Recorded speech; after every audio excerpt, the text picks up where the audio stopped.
सुबह का नमस्कार मेरे प्यारे बच्चों। आज आप लोग के लिए क्लास 9th का साइंस केमिस्ट्री का चैप्टर 2 जिसका पार्ट 4 पढ़ा दिया गया है। पार्ट 5 आज आप लोग के लिए है, जिसमें हम लोग पढ़ेंगे कोलाइड। कोलाइड में क्या है, इसको पार्ट 4 में भी आपको कुछ बताया गया था इसके बारे में।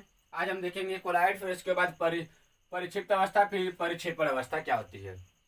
देखिए कोलाइड क्या है, ऐसे विषमांगी मिश्रण जिसमें कण विलयन के सदृश समान रूप से पूरे विलयन में फैले होते हैं, कोलाइड कहलाते हैं। इसका क्या है कि हम इसमें जो भी मटेरियल होता है दोनों क्या समान रूप में एक दूसरे से में जुड़े हुए या तो मिले होते हैं, जिसे हम विलयन में क्या है वो फैले होते हैं, कोलाइड कहलाते हैं। जैसे दूध, दूध में हमें ये नहीं पता चलता है कि कितना पानी है कितना दूध है। ऐसे खून में है, खून में भी हमारा WBC, RBC, प्लेटलेट्स, वाटर है, जिससे हमें ये नहीं पता चलता है कि कौन कितना मात्रा में है। वो तो साइंटिफिक पता चल जाता है, पर इसमें हम ऐसे अपनी आंखों से देखकर हम उसको क्लियर नहीं कर पाते हैं। ऐसे पेंट है, पेंट में भी हम लोग नहीं कर पाते हैं। ये तो हो गया कोलाइड। अब देखिए परिक्षिप्त प्रावस्था क्या होती है।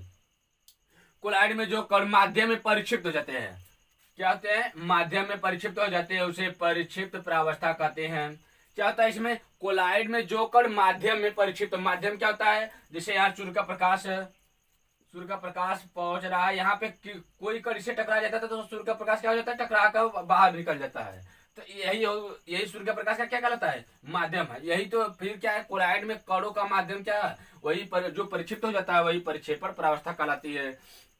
ऐसे परिक्षेपण प्रावस्था क्या है, कोलाइड में जिस माध्यम में परिक्षिप्त प्रावस्था निलंबित हो जाती है वही क्या कहलाती है, हमारा परिक्षेपण अवस्था कहलाती है।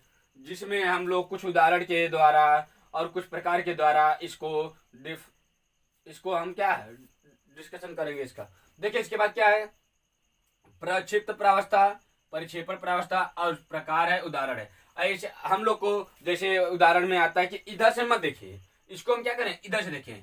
जैसे कोहरा, बादल, कुहासा, ये किसके कारण होता है, इसका देखिए कोहरा क्या होता है, द्रव्य होता है। फिर द्रव्य जो प्रक्षिप्त प्रावस्था होती है वो द्रव्य होती है, परिक्षेपण जो माध्यम होता है वो क्या गैस होता है। पर इसका प्रकार क्या है, एरोसोल में।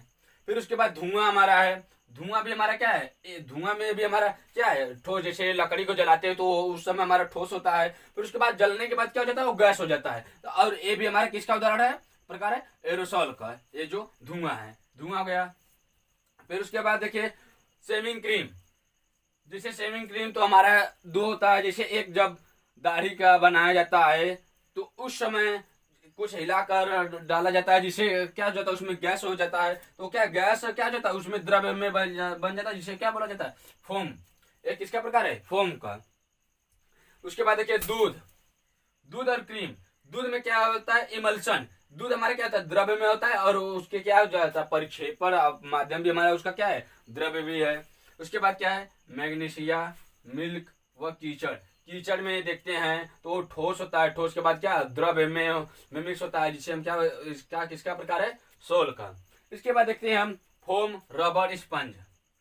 एक क्या है, ये फोम है, लेकिन ये क्या गैस से क्या हो जाता है, ठोस हो जाता है।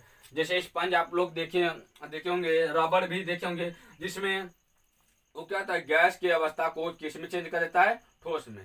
एक इसका प्रकार है फोम का। फिर उसके बाद देख रहे हैं जेली, पनीर, मक्खन। ये क्या है, हमारा द्रव्य, द्रव्य से ठोस में हो जाता है। एक इसका उदाहरण प्रकार है जेल का। जैसे कि द्रव्य हमारा दूध क्या होता है, द्रव्य अवस्था में होता है, फिर पनीर बनाने पर वो क्या हो जाता है, ठोस अवस्था में परिवर्तित हो जाता है, जो किसका उदाहरण है, जेल का उदाहरण है। फिर उसके बाद क्या है, रंगीन रत्न पत्थर व दुधिया कांच। जैसे कि घरों में कुछ कांच लगाए जाते हैं, जिसको अंदर से देखने पर बाहर का नहीं दिखाई देता है, बाहर से देखने पर अंदर का नहीं दिखाई देता है। और कुछ रत्न जो कुछ पत्थर होते हैं जो क्या होता है, हमेशा चमकते रहते हैं, तो वो क्या होता है, वो ठोस से ठोस अवस्था में ही रहता है, जिसे ठोस सोल के नाम से भी जाना जाता है। आज आप लोग का एक कोलाइडी परिक्षिप्त प्रावस्था व परिक्षेपण प्रावस्था आज आप लोग का कंप्लीट हो गया है। इसमें हम लोग क्या विलयन पढ़ चुके हैं, निलंबन, फिर उसके बाद क्या हमारा कोलाइड,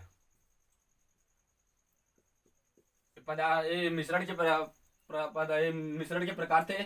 आज आप लोग का ये कंप्लीट हो गया। इसको आप लोग अच्छे से, जितना भी वीडियो प्रोवाइड किया गया है, इसको अच्छे से एक बार नहीं, 2 बार नहीं, 3 बार नहीं, 3-4 बार इसको देख लेंगे तो आपको इसको रटने की आवश्यकता नहीं है। केमिस्ट्री एक ऐसा सब्जेक्ट है जिसको क्या हम अपने उदाहरण के द्वारा खुद से स्वयं से उसका कुछ उदाहरण के माध्यम से उसको समझेंगे तो हमारा क्लियर होता रहता है। ये आज आप लोग का ये कंप्लीट हो गया। इसके बाद कुछ उदाहरण दिया गया है, उसको उदाहरण के बेस पर कुछ परिभाषा दी जाती है और कुछ उदाहरण हमेशा पूछता है, उसको बता दिया जाएगा। तो उसके बाद आप लोग का एक चैप्टर कंप्लीट हो जाएगा। धन्यवाद।